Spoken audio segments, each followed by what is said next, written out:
Hi, my name is Brandon Walker, and I'm one of the co-hosts of Unnecessary Roughness, Barstool's college football podcast. Tonight, we're going to talk to you about certain things like cheating and bending the rules and taking shortcuts and coming out of nowhere and having great seasons, even though it looked like your coach was about to get fired. I don't know. These are just random things we're going to talk about tonight. But before we get to all of that, Casey, tell them about High Noon. I wish that I had a whole game day pack of High Noon right now before this live, because I have a feeling that because the look on Brandon's face tells me that I need more High Noon than not. But if you are sitting at home, if you're watching this live, or if you're listening to it later, you're watching it later, I hope that you have an ice cold High Noon in your hand. Like I mentioned, the game day pack. I'm all about the cranberry. I've been talking about it. I talked about it last football season. I couldn't drink it last football season, but I can this football season, Katie and Jack. And I said this last year. The cranberry at a tailgate, you put some real cranberries, some fresh cranberries in there maybe. Spicy, delicious. I would love it. I wish I had one right now, Katie. I really do, because I have a feeling I'm going to need it. You just can't go wrong. It makes everything better. Like a peach High Noon or a cranberry High Noon at the end of the day. What other way to end it besides talking about college football? I bet there's a few people in a specific city, college town, I guess you would say, in Michigan right now that wishes that they could be drinking a High Noon right now. And speaking of Michigan, yeah, Brandon Walker, you put out a video.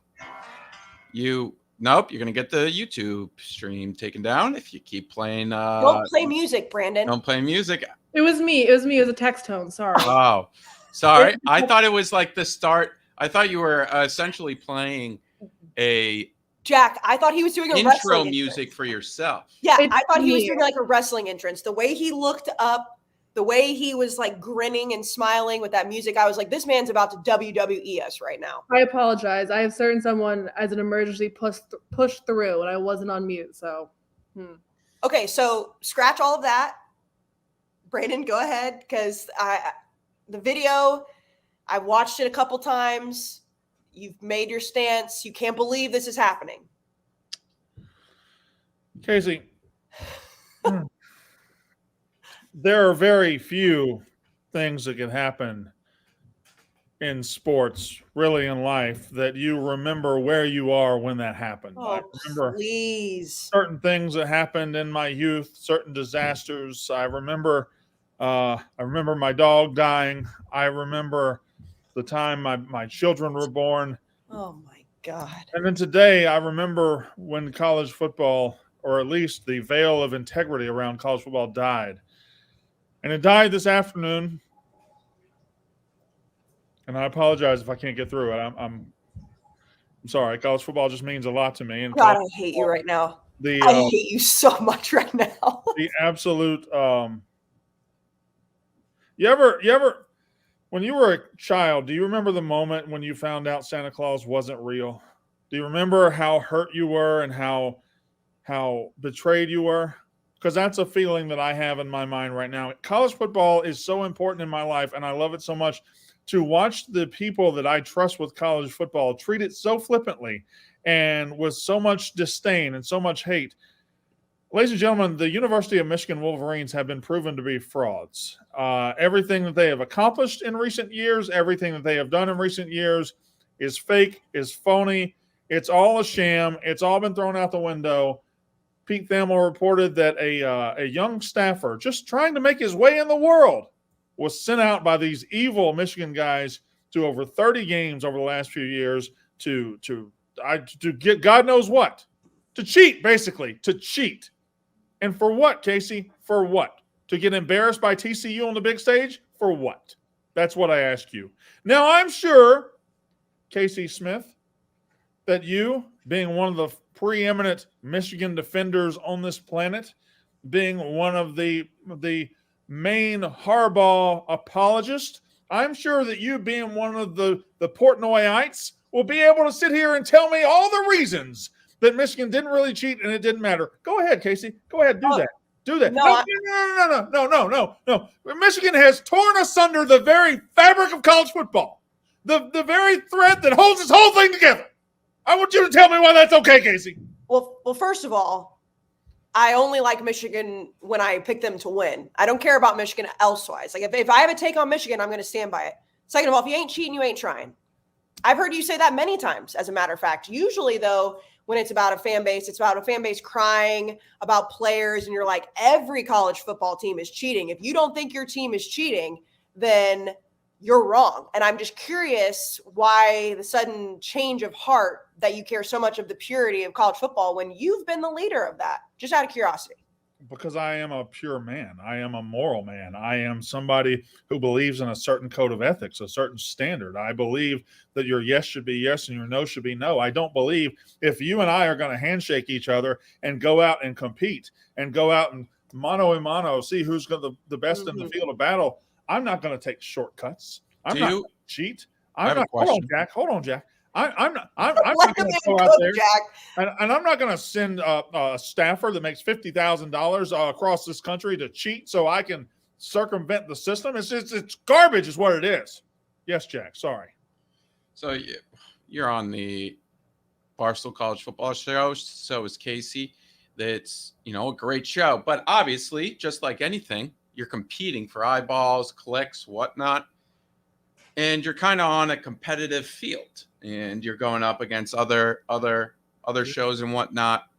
Do you think shows that are less fortunate than ours, that can't afford, I don't know, I would say a private jet, should mean that you shouldn't take a private jet to a college football show? Should you always fly commercial? Because the other stations, networks, websites cannot afford a private jet, or no? It's a great question, Jack. I don't see the relevance here. Where are we going with this? X and Y are not connecting. Where are we talking about? I don't have to fly today. I drove to work. No, I'm talking about if you've taken have you or have you not taken a private jet to a college football game? But there would be, honestly, there'd be no way of knowing, Jack. Okay, that's fair. I don't know how you would know. What pleading the fifth? That's okay. I have videos. Define private. I've never flown by myself. Okay, yeah, you flew. Yeah, so but you could say that the company you work for was nice enough to say, "Oh, Brandon Walker, we deem you as talented enough to be on this show. Here's a way to travel to said show." Okay, all right, okay. If we're doing the hypothetical, Barstool has never sent me to game day and asked me to illegally film their pursuit. Now that is true. They've never sent me the big noon kickoff and say, "Hey, to show us how Reggie Bush moves and talks." They didn't do that. Now we will say, and I correct me if I'm wrong. The only time this is, or not only, but just not to defend Michigan too much, because I think they're definitely not feeling good right now. But Conor Stallions has not been caught filming anybody. His friend has. I see. And his friend just happened to be filming those, and Conor Stallions, who works on the payroll at Michigan, just happened to buy tickets to all these games. In fact, he just happened to buy Ohio State and Penn State tickets right behind the bench on opposite sides. He bought multiple tickets to the same game. That just happened to happen. No, that happened because he wanted to go and he wanted to look at the signs. Yeah, 100%, which is illegal because the Rutgers of the world can't afford to send their staffers to those games.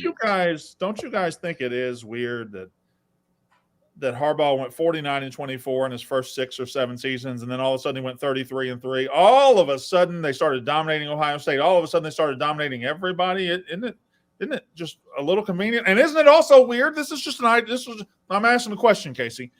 Isn't it also weird that last year, the first time they played somebody they couldn't advance scout, the first time they played somebody they couldn't send Conor Stallions to, TCU, the TCU scored 51 and beat them? Isn't that at least weird?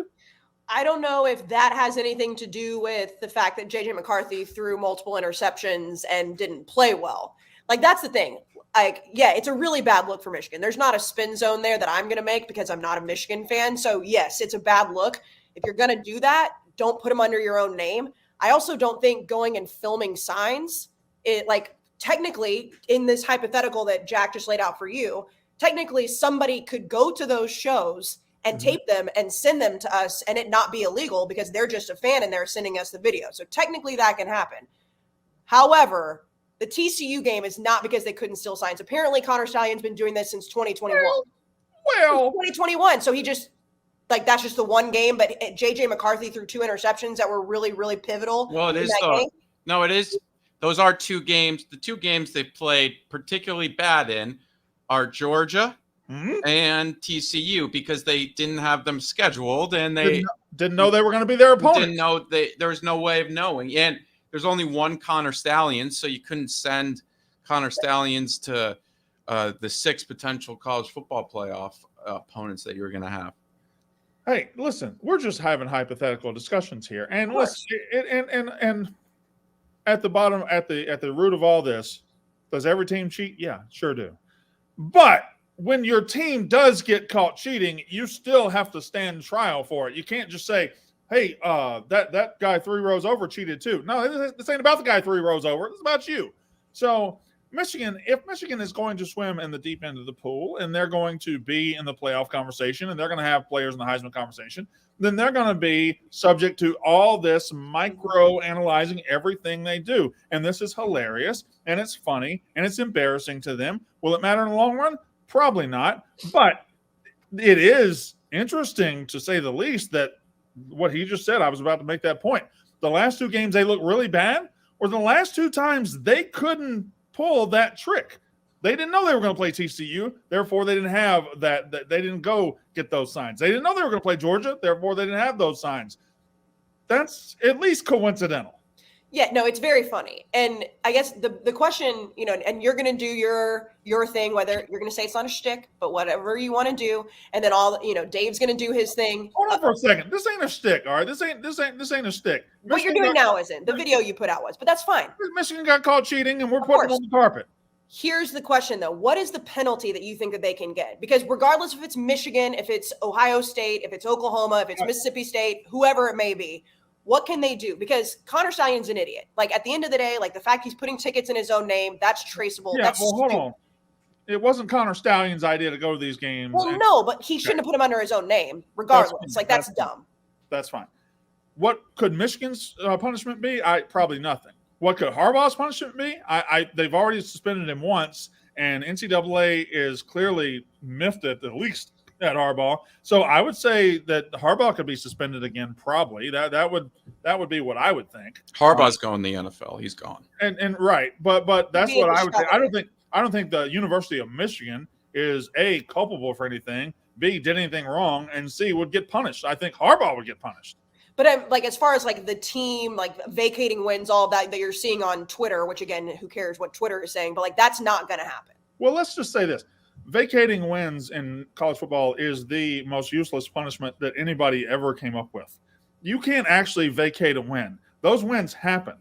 They did.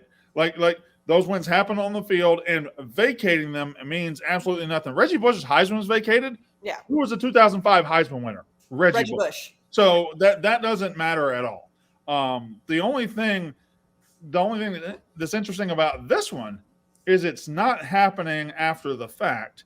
It is happening in real time while they are the number 2 team in the country, while they are in the midst of what looking like the most impressive team in the country. They're in the midst of hopefully making their first national championship run in 75 years, and they got this stuff they got to deal with. Yeah, no, it's very bad timing. Jack said it perfectly early. Michigan fans can't actually be feeling good about this. If you're I'm sure there's going to be the Michigan fans that are nothing's going to happen. It's going to be fine. If you ain't cheating, you ain't trying. And these are all funny things to say. This is a bad look. Getting caught doing something like this is just stupid. I don't understand. Regardless of the program, you got to be smarter to do it. And it is coincidental whether you want to believe that they actually couldn't go scout TCU or Georgia. And that's why they lost, whatever. I don't necessarily think that's true. It's not a good look. Well, that's absolutely true, Casey. There's no denying that. I don't think that JJ McCarthy threw interceptions because they didn't have the signs. Something happened. Something different happened. That's all I'm saying. Well, you could say TCU's offense did. I mean, I would assume most of the signs that are being stolen, I would actually say almost all of them are for offense, because obviously, like, a defense reacts to how an offense is set up. So there's really not any signs you have to steal, unless, I guess you could look at, they may have blitz signs and whatnot. But you could say if the defense played its worst game of the season, which it did against TCU, was because they didn't have any signs. That's unfair to say because it's only one game, and it was against one of the best teams they played, best offenses they played. But we don't have a lot of data points. I'm more interested in the fact, you can talk about after the fact punishments and everything. What are they, 7-0 right now? Which means they got 5 games left. If the head of the snake's been cut off and they no longer steal signs, do they go 7-5? I think that's a legitimate possibility here. Do they go 8-4? I think that's something we got to talk about, because every win they have over the last 3 years is illegitimate and it shouldn't count. So these are the questions you have to ask. Here's a hypothetical. Oh, go ahead, Jack. How many programs do you think do this? Or do you think this is the first? I think every single program does this. All right. I was just wondering. Like, I wasn't trying to attack you. That was more of a question to like the whole chat and whatnot. Here's the thing, Jack. Whatever the cheating is in sports currently, 15 years ago, Ohio State players get caught getting free tattoos. Guess who else gets free tattoos or free stuff around their university? Every other Division I college athlete. Yep. Guess 20 years ago, somebody gets caught paying $200,000 for a recruit. Let's say Alabama gets caught paying $200,000 for a recruit. You know who else spends $100,000 for a recruit? Everybody in the SEC. Everybody else. Like, nobody in sports cheats in a vacuum. Nobody goes out there and says, I have an idea. I wonder why nobody's thought of this. I'm going to send a guy, and we're going to steal the signs. No, sign stealing happens in every sport, and every way you can get an advantage, they do it. The reason this is funny is Michigan does this Michigan man crap. They do this holier than thou crap. They do this integrity crap, and they have come out of nowhere to be a dominant force. And it is, if you can take spot A to spot B here, you can. Let's not act like they came out of nowhere. Jack, again, he was 49-24, his first whatever. And he was an inch away from going to the college football playoff. One of those years. 33-3 the last 3 years, and 2 of the times he's lost have been to those teams we just mentioned. Yeah, but he almost made the college football. He was an inch away. Almost making it, and then making it 2 years in a row, only to lose to the fact that he beat Ohio State last year and then lost to a team that was 10 times worse than Ohio State was just weird. I mean, it's weird. It's just playing the orange, like apples and oranges, college football math, and I know I do it too. It's all we can do in this situation. It's just if it's difficult. I wonder how this is when I wish we had somebody that was so inside the college football world that knew the answers to these questions. We're outsiders. I know we have the king of college football here, the queen of college football on the podcast, but that's like somebody who's truly like on the inside, not a Will Compton who played. It's somebody who's like lived and breathed it for the past 35 years and can give us the insights. I don't know how prevalent it is. I wonder how prevalent this guy, like Stallions, he went to the Naval Academy. He was a Marine. Was he taught how to steal signs as a Marine? That would be something. Or maybe it was just he was a Marine and he also loved football. I know he worked on the the Navy football team when he was at the Naval Academy. I want to know, was he taught how to do, and did he get brought to Michigan to do this specific thing? Are you accusing the United States military of cheating? Because I'm not going to be on board for that. No.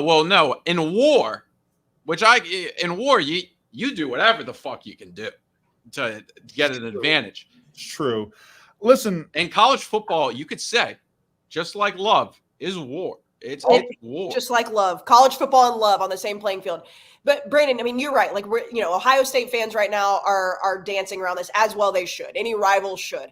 Every team is doing this. And I know, obviously, college football, baseball are different. But what the Astros did, right, stealing signs, like if you can look at what pitch is coming, in my brain, if you can figure that out, you should be able to. Now, the buzzers or the alleged buzzers or whatever, that's where you take it a step far. So if Conor Stallion was going to the game and watching it. And he was saying, okay, this is what play you're running. First of all, I don't know why all the coaches are using the same signs anyways. I've never understood that. Like, somebody's got to break the code and try something different. Now, if he's sitting there filming it and sending it to Jim Harbaugh, that's the next step. So we know teams are doing this. We know schools have been doing this forever. This just looks really fucking stupid, to be honest. Like, that's at the end of the day, like, I don't think that it's some like death penalty vibe or like bring down Michigan, vacate their wins. It just makes them look really dumb. I always wondered why they put they had somebody like on the sideline. You pointed it out, Brandon. It was on Georgia's sideline. It's almost on every sideline with the big ass. Yeah. The big ass like white, like it almost looks like a bed sheet blocking. I was always like, what is that for? Right. And that makes they might eventually play Michigan. They gotta have. Stop. Listen, you guys can go on and on about this, but at the end of the day, Jim Harbaugh and Michigan leadership failed Michigan students. They failed Michigan players. They failed college football. They failed America, really. And it's one of the most embarrassing. They failed America. It's probably the worst scandal in the history of the Big Ten Conference. And I think it is absolutely sickening what Jim Harbaugh has led. Is winning college football games worth this? Is winning college football games worth all of this? That's my question to you. Okay, yay, you beat Ohio State last year, and what did it cost you? Everything. Katie, please, for the love of God, do not clip what that man just said and put that out by itself. No. We need a quote card. Like, because 100%. University. The worst thing that's happened to the Big Ten. He already said it. Well, he said in the video he put out earlier, this is like the worst thing I've seen come out of college football in years. The people that don't get that he's joking are going to come out with the Sandusky stuff. Brandon, if we think about it, it also put a lot of players in dangerous situations. Oh, God. I mean, if you know what the offense is doing, you could really seriously injure somebody. These men are 250 pounds of muscle. What if those poor guys at Michigan State who got in that fight in the tunnel last year against Michigan, what if those guys were just angry their signs were stolen? Yeah. Well, what if they were just victims? What if they were the real victims here? Oh my God. No, they were martyrs. They were martyrs for the rest of America. The heroes. You guys are the worst. Serious question though for everybody. Like, you said you don't think anything's going to actually happen. If you're on the playoff committee, like if you are, sitting there and you have to make a decision now, obviously if they go undefeated, like they're going to be in the playoff. But like, do you care about this enough to say, well, wait a minute, I don't know if we can say it without a percent of a doubt they would win those games if they weren't stealing signs? Well, two things, and I mean both from the bottom of my heart. Number one, if you are a ranker in college football and you cast a vote for Michigan, you have no soul. You're dead inside, and you're not somebody that should be. Did you have them at number one? Did you not see my revised top 25 I just put out? No, I did not. I know you had them at number one earlier today. Let's just say, Casey, you were working with a man of integrity and honor. Oh. Yeah, I put out a revised top 25. Okay. Not only did I take Michigan out, I put Rutgers at number 10 because without Michigan cheating, they'd probably be 7-1. They would have beat Michigan. Where would Nebraska be? They'd be 5-2. They'd be like cooking right now. I feel bad for those guys. What have we stolen from these young men? I have a question for you. Mm-hmm. Let's say, and I know Mississippi State is dealing with, the loss of Mike Leach, so they shouldn't even be playing this season. But let's say prior to Mike Leach passing away, RIP, if he would have called you up and said, hey, Brandon, big fan, love you, know you love Mississippi State more than anything. How dare you? Will you go sit dare you at maybe Kyle No, Field? this is crazy. He's dead. He's dead. dead. Okay. If Zach Arnett called you right now. The great and hallowed Mike Leach saying he would tell me to do that? All right, Craig hypothetically. James. She's on Craig James's payroll. Hypothetically. Dan Mullen comes back to Mississippi State. I know you've been sliding in his DMs. You are a big fan of Dan Mullen. Hypothetically, again, this is all hypothetical debate here. Healthy hypothetical.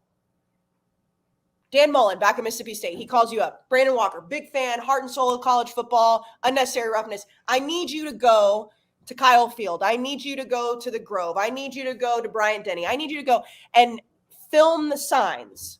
Would you do it? Well, no, Wi-Fi's been in and out in I'm Illinois today. I photoshopping saw. that later. It's a good Photoshop.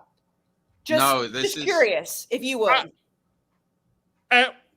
Let me tell you What? what Brandon would do if he had to go to Ole Miss or he had to go to College Station.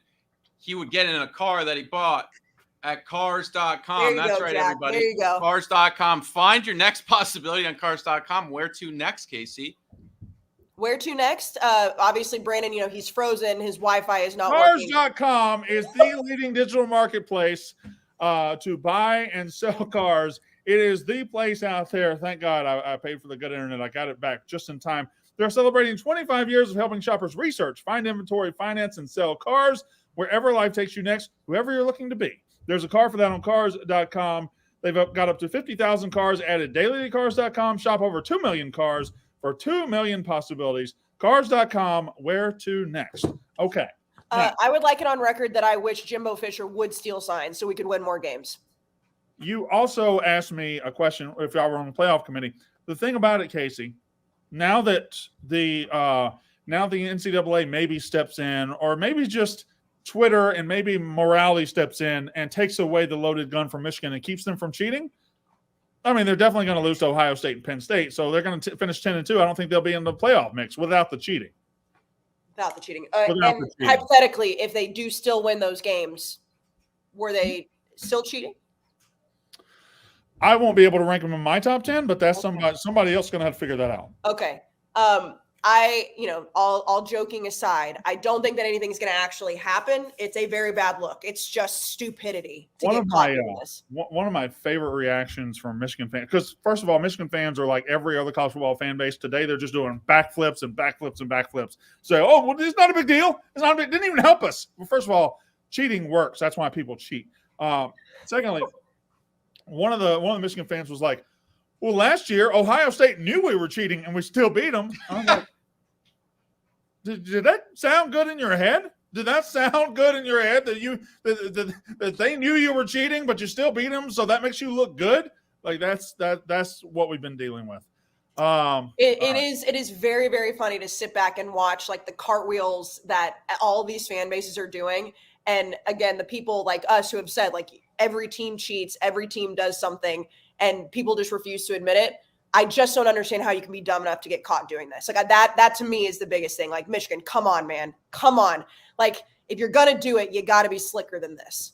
What percent do we think we see Jim Harbaugh in the NFL next year? And did this advance it? I'd go like 95. He's going to the Chicago Bears, right? I would say 65. That's my guess. Not only because, I mean, this is his best team at Michigan. This is his best chance to win at Michigan. This is, I think, if he can win a national title, this is probably the year. He's going to lose some talent this year. I don't know that he's going to stick around and build it again. Not that he'll have to really build it from scratch, but I just think his name as far as a college football coach will never be higher after this year. And he's an NFL guy. He's a college guy too, but he's also an NFL guy. He's an interesting guy. There's just so few coaches that can win at both, and he is one of those guys.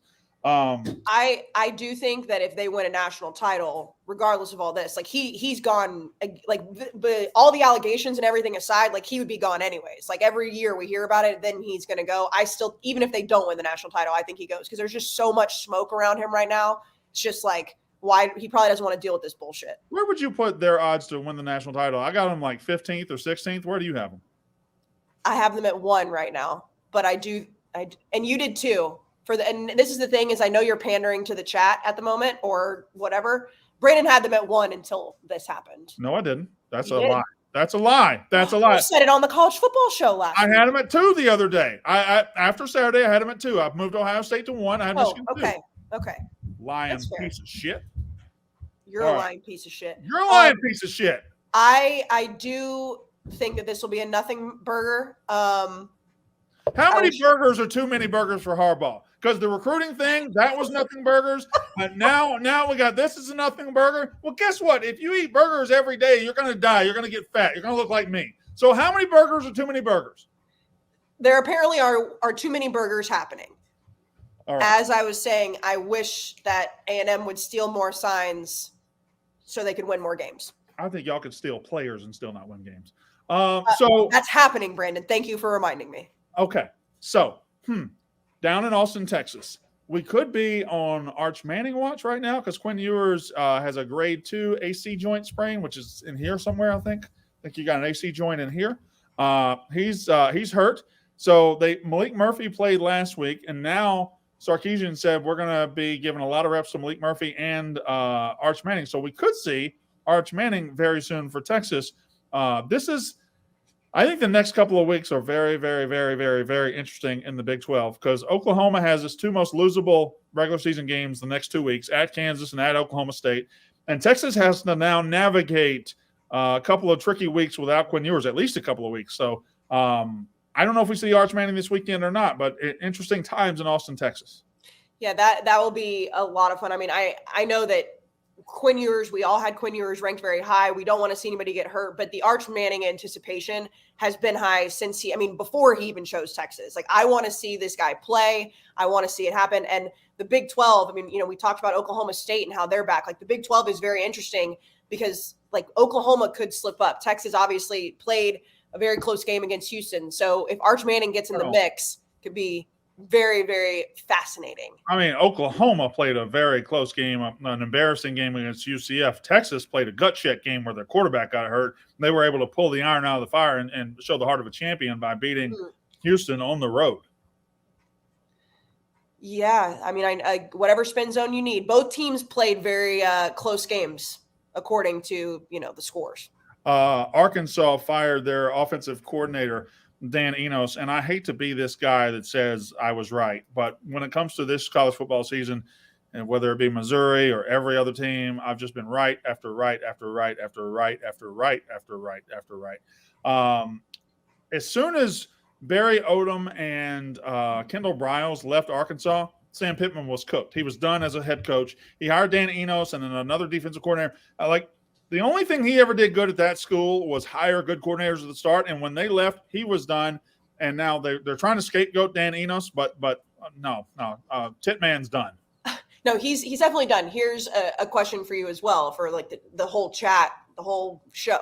If you're in a position like Sam Pittman, though, and they haven't fired you yet, whether it's right or wrong, you do have to start making different decisions and you have to get rid of guys. So you can say, okay, like say, you get rid of Dan Enos and you say, all right, that might have been the problem. You got to throw everybody off the ship, correct? You have to. It sucks, and it sucks that it's a business, and it sucks for those guys that like they're in that position. But if you are the head coach, that's what you have to do in order to try to salvage some sort of good faith. Because if Arkansas can turn it around and win a couple games, he's gonna be like, hey, it wasn't all Danny Enos' fault, but that was a big problem, and look what we're doing now. I don't think that's going to happen. I think he's done no matter what, but he's doing what everybody would do. All right, Jack, I'm going to need your help on this next topic. This came up on Mostly Sports today, and I found out something.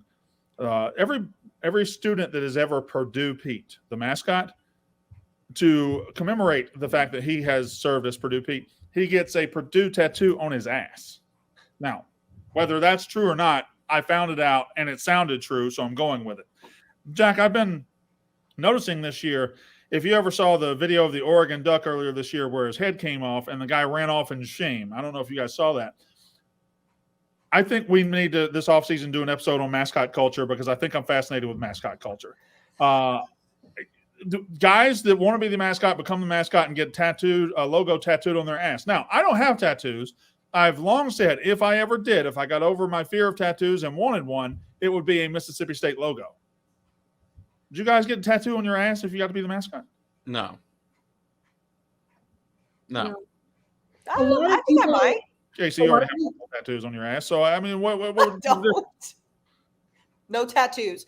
I think I would. Okay. A lot of athletes at UNC have tar on their heel tattooed, just the 3 words. I've seen that a lot. Lord. I maybe it's just like I don't have respect for the like I have a good amount of tattoos. If that was like a mascot thing, I think I would do it. If I wouldn't be a mascot, I wouldn't be any good at it. But if that was like the culture and that was the way that you had to prove that you are the guy or the gal for a mascot, I think I would do it. Jack, I have a very important question. Katie and Casey, can y'all close your ears? Mute yourselves. This is between me and Jack. Me and Jack got to talk right now. Actually, can I just text Jack the question and Jack, you answer it? Is it going to be if Yell leaders get tattoos? No. I'll tell everybody what the question is after he answers it. Here you go. Here's the text. Oh no. Oh my God. All right, check your phone. Nothing like a good live texting on a podcast. No. YKB Wait. boys. I think they might.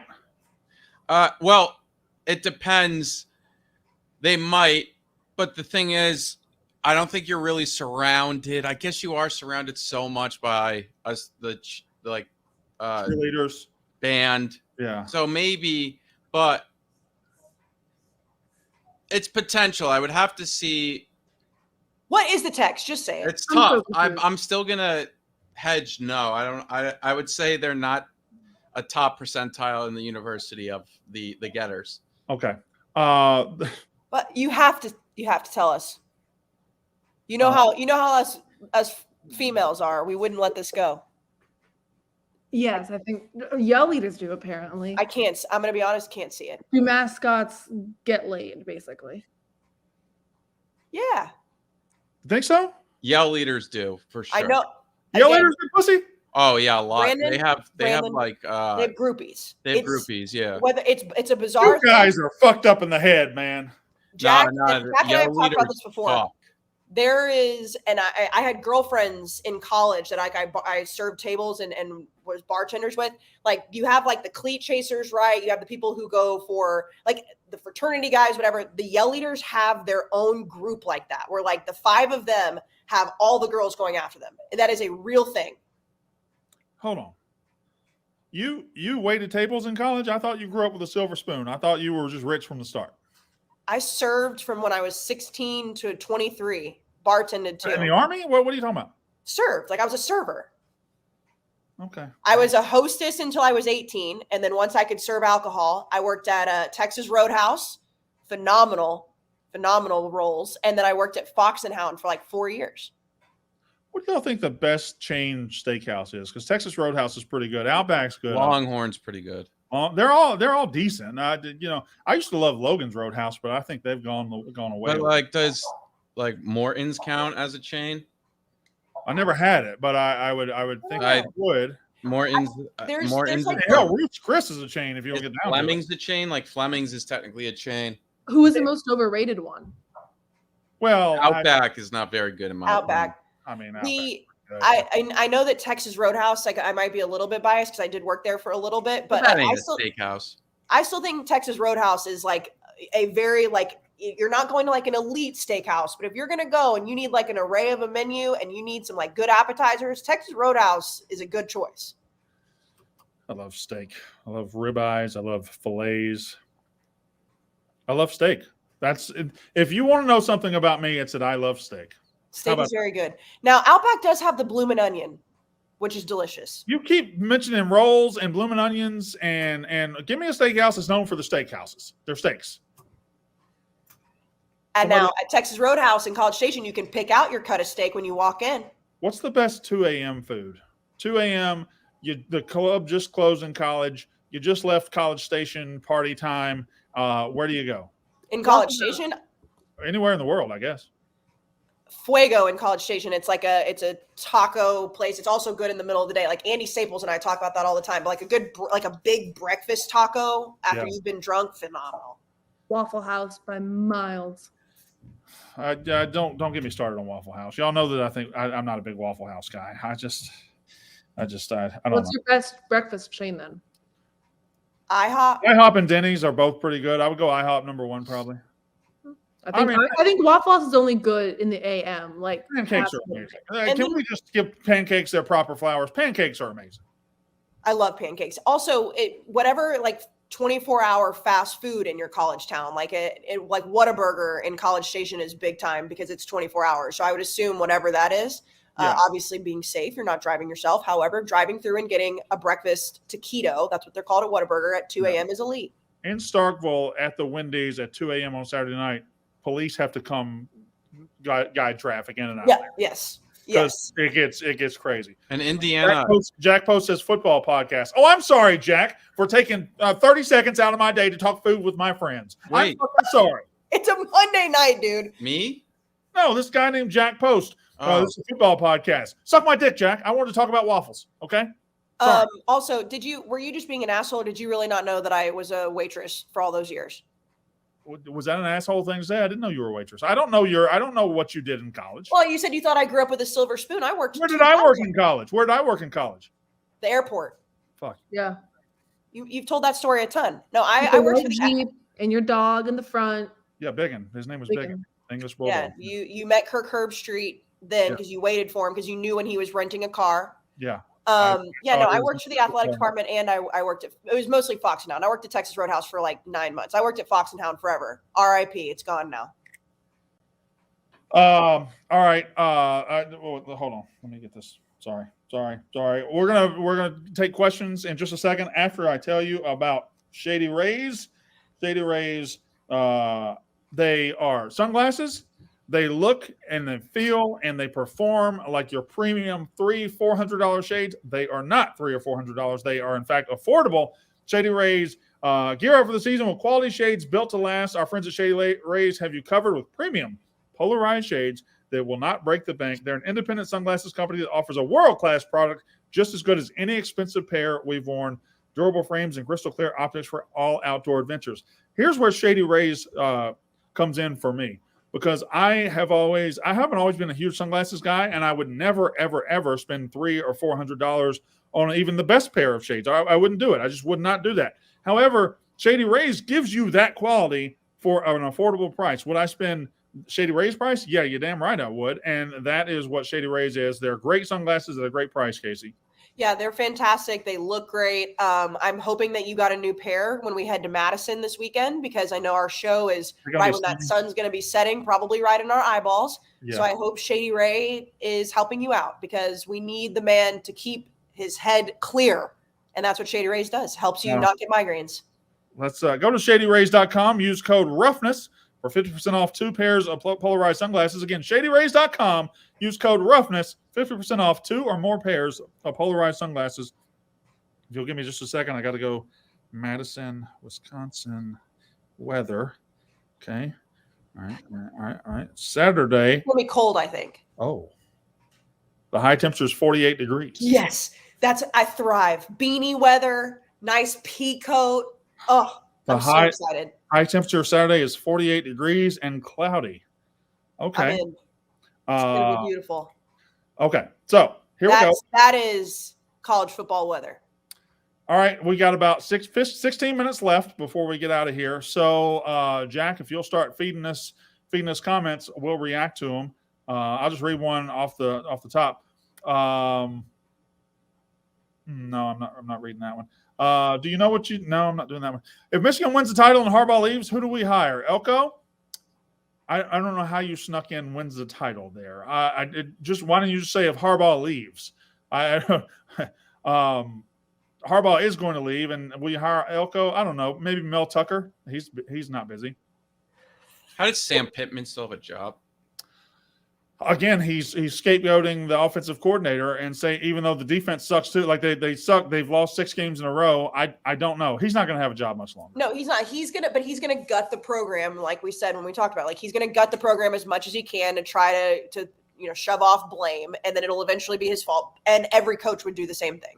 Every coach does do the same thing. Right. Mello says if Malik Murphy does well, does Manning transfer if Murphy becomes starter next year? Let me give you a spoiler alert. I don't care what Malik Murphy does this Saturday or does in his tryout. Arch Manning's a starter next year at Texas. I don't know any other way to say it. Arch Manning is the starter next year at Texas. I don't care. Malik Murphy wins, throws for 60 touchdowns this weekend. It's just Arch Manning is there to be the starter, and he will be. He was using this year to get used to college, and he'll be the starter from then on. Yeah, I do agree with that. I think it would be very tough to see Malik Murphy have like an unbelievable season and then be like, well, sorry, dude, but like when your last name is Manning, that's what's going to happen. Like that's just a fact. Patrick Shirley says the loss probably cost Sam Pittman's job. Does the win save Zach Arnett's job? Oh man, come on. Come on now. Come on. Answer the question. Huh? Answer the question. What question? The one you just read from Patrick Shirley. We moved on. I've got the next question. Where? Brandon, who's your Heisman front runner? Great question. Great question. Casey, who's your Heisman front runner? I would still put Michael Penix Jr. as my Heisman front runner. Well, I'm going to tell you who should be the Heisman front runner. If they gave out the Heisman today, it should be Jaden Daniels, LSU. Far and away, he has outperformed everybody else, I think. And I don't care that they've lost 2 times. It wasn't his fault. I think Jaden Daniels should be the Heisman winner as of today. Jaden Daniels is very good. It just sucks that they have lost those 2. We had this debate in the office today. I'm not going to say who said what because I feel like that'll soil the argument. Is there a world, Brandon, where you could see a 2-loss LSU making it into the college football playoff? No, I don't see LSU making it because I think there's going to be too many worthy candidates. Although we are on the precipice of maybe losing a bunch of candidates very soon. Actually, I want to flesh that thought out real quick. So in the ACC, we're down to 1 candidate, right? We're down to Florida State. We just are. In the SEC, we've got Georgia and Alabama as serious candidates. You got to figure they'll play if things hold up the way they are. And that produces 1.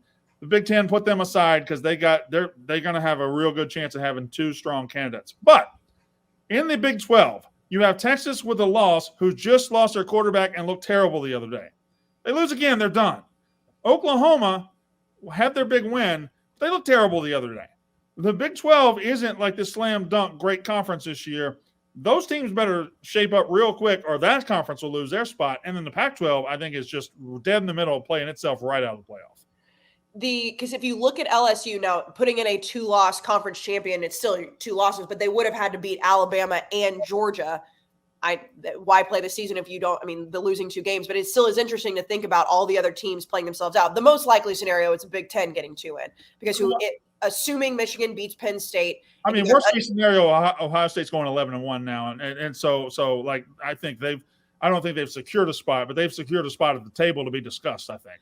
The only thing with the Big Ten doing is because they did it last year, would they repeat it and do it again? That whoever loses the Michigan-Ohio State game and then doesn't go to Indianapolis, like would they still do it? I would think they would try to avoid it, but if all the other conferences are playing themselves out, then they have no choice because that would be the 2 best options to send. We have a Virginia Tech fan here. I can't fathom. I can't. When I thought the best we were going to get this year was the Nebraska fan saying, what if we go 10-2 or win out the rest of the season? After they were 0-2, yes. We now have and I think they beat maybe NIU or somebody. La Tech, I think. Or it was NIU. You're right. And then now we have somebody who paid $5. Thank you, Zach, for watching this show. And we probably don't give enough credit to Virginia Tech's fan base. But this is one of the craziest questions I've seen in a little bit. What are the chances FSU drops one to either Pitt or versus Miami, leaves the ACC wide open if Virginia Tech wins out? Rematch? All right.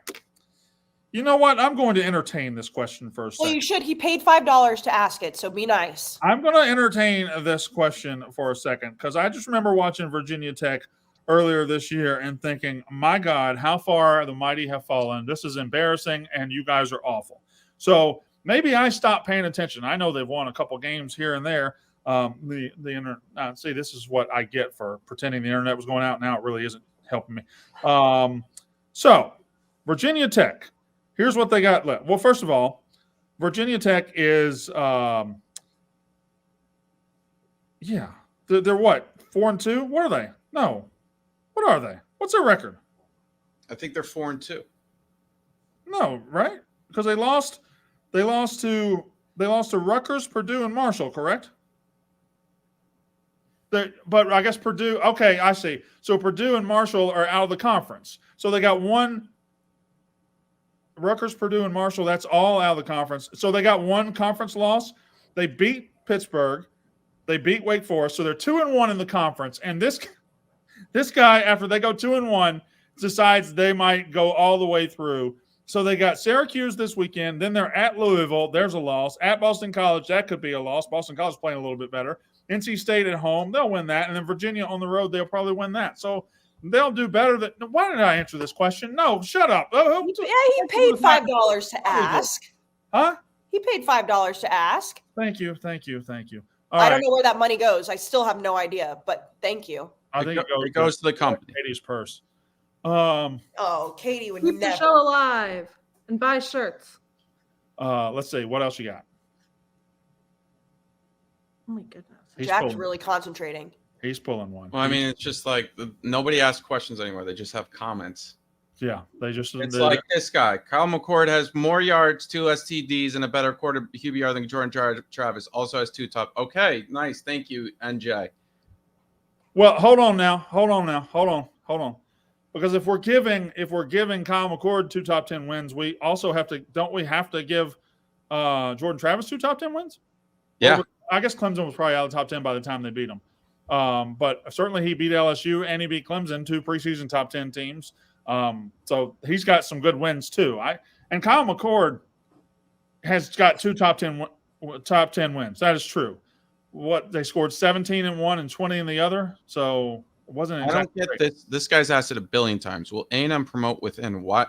Why would you do that? What? Bobby Petrino? What? Like, are we going back? How often does a Not team? TJ Durkin either. How often does a team promote from within if they're firing the coach? Because if you're firing the coach, that means they suck. You promote from within if things are good. If the other guy retires or takes another job, and you want to maintain what's happening. If Jimbo, you don't want to promote. You don't want to promote anybody from that staff because that staff sucks. Can you imagine, again, hypothetically, this whole show has been hypotheticals. If that happened and like Bobby Petrino was A&M's head coach, That would be amazing. what would I do? I know what I would do immediately. I What? know what I would do immediately. I would Photoshop you onto the back of a motorcycle with Bobby Petrino. That's what I would do. It kind of exists. Doesn't it kind of exist? Yes, it kind of does exist. One of the first things I ever did on camera post-college when I was at Texags was play Jessica Durrell in a skit talking about Bobby Petrino. They had to wipe it from the internet once he got hired at A&M. But I would go take a junior college trade skill class about Photoshop. I would learn Photoshop as quick as I could, and I would Photoshop. That would be the first Photoshop I ever made. Probably the only one. I can't handle it. No, but they're not going to hire from within. I'm praying that it's Mike Elko. Just come on home, buddy. Come on home. Bigger fall from grace this year, Clemson or USC? Well, first of all, it's Clemson because they were higher. I like if it's a fall from grace, it depends on how high you got. Clemson won 2 national titles in the last 10 years. USC ain't won shit. They haven't won shit. Last year, they lost 1 regular season game to Utah, then lost conference championship. They lost 2 games last year and then lost the bowl game. That was 3. This year, they've lost 2 games. So they're about where they were. They haven't fallen anywhere. Clemson was one of the top programs in the country. And now they're just another team. So easily Clemson. It's definitely Clemson. I will say, though, from like a standard, like Clemson has set the standard for themselves, which sucks because when they're not meeting it, they're gonna get killed for it, like Dabo has said. But the expectation for USC last year and this year probably were higher just because Clemson, it was kind of like, unless you were a Clemson fan, you were like, I don't know. Like you still expected them to be there, but people including us on this podcast, had USC in the playoff last year and this year preseason. Jack, thoughts on Rutgers Bowl? Congrats to the whole state of New Jersey. I said that already on Saturday night show. Rutgers 6-2. Yes, 100%. I love you all. Thank you. Shout out Rutgers. Jack, I don't mean to correct you at all. Rutgers is 7-1 with an asterisk. That is true. I apologize. So congratulations to Rutgers. Congratulations to Nebraska. I believe UNLV is undefeated now. I think. That win today against Michigan. So congratulations to all those teams that picked up a win against those cheating scumbags from Ann Arbor. Who wins if they play right now? Alabama, Oklahoma. Well, it would be confusing to everybody because it's a Tuesday night. I don't think they practiced yet. I don't even know if they can get on the plane. But it's also a Monday. Also, is today Monday? Yes. Today's not Monday. Today's Monday. Okay. Well, agree to disagree. Alabama would win. Alabama would absolutely win. Come on. What are we doing? I think Alabama. Well, no, it's not fair because Quinn Ewers is hurt. But they play the game for a reason, and Texas gets the win and gets to keep it. But I think that game would be interesting playing it again too. Brandon's brain is jello. Boom effing sooner. That checks out. What happens if Florida beats Georgia this weekend? Well, Georgia falls out of the top 5. Florida should probably extend Billy Napier on the spot. Florida's interesting because if they finish this season strong, he's got it going. I mean, they're recruiting their ass off right now, so he's got it going in the right direction. Billy Napier's kicking ass right now. You know, Brandon, and But this they would might go 6-6. this might be this would be great for you for your take. But Missouri has a bye week this week, right? Yep. And obviously Georgia is playing Florida. I think we can all say we think Georgia's going to win, but that is a very heated rivalry. We know that. We know the neutral side, all of that. Missouri's just sitting at home right now. I believe in 2 weeks they play Georgia. Yeah. Right now on Monday, October the 23rd, what chances are you giving Missouri of beating Georgia? Practically none. Here's Really? the thing. Because this happens a lot in the SEC. This happens when a team is 7-1 or 6-1. Sometimes it's Kentucky, sometimes it's us, sometimes it's Arkansas. Team starts 5-0, 6-0, and they get going and they get a chance to break through, and then they go to Georgia, they go to Tuscaloosa, and it's 35-0 at halftime. You're wondering what the hell happened. That's kind of what's at play here, I think. And to me, Missouri is a great story and a good team. I think they're a solid 9-3 or 10-2 team. Very good team, second best team in the East. But Georgia is a different animal entirely. We saw on Missouri's home field the difference in talent level of LSU and Missouri. It wasn't that big, but the difference in talent level of Georgia and Missouri is going to be stark. I don't think they can win that game. Fair. Remember, was it 2 years ago? It was a couple. First of all, last year when Tennessee got full of themselves, they went to Athens and they couldn't move the football. They couldn't get a yard. A couple of years ago, Arkansas was 5-0 and flying high. They go to Athens and it was like 37-0. That's just what happens when you get up to this level and you say, well, now I'm going to test myself up against Goliath, and Goliath just knocks the fuck out of you. Yeah. I just didn't know if where the Missouri bus situation was for you. What's the I'm driving the bus. The bus is the bye week. Of course you're driving it. I'm driving the bus, and listen, we might, if we get in an accident next week against Georgia, I'll change the tire. We'll be right back on the road. We'll be fine. So I needed to look because I wanted to talk about that Florida-Georgia game before we get out of here, and we're about to get out of here right now. What is the line on that right now? I thought it was pretty shocking to me. All right, it is 14.5. I don't know. I don't know that it should be that much. Georgia's been in some battles this year, and Florida's going to bring that shit to them. Yeah, that game is always weird too. I mean, I understand that there's definitely been years where either whoever the better team is beats the shit out of the other one, but that game is, I mean, Georgia and Florida fans, they get up for the tailgating of that game alone. Yeah. All right. Anything else? I think that's it. Jack's got to go do his thing on Monday Night Football, and and Katie's got to do things Katie does. I have to edit the podcast or clip it all. Casey has a shift at the Hound. What was it? The Hound did Hound. the Hounds too. We had 100 beers on tap for real. That's too many. That's too many beers. And on Thursday nights, it was $2 pint night. That's too many. That's too few dollars. Okay. All right. That is Unnecessary Roughness. We'll be back Wednesday with our preview of Week 9.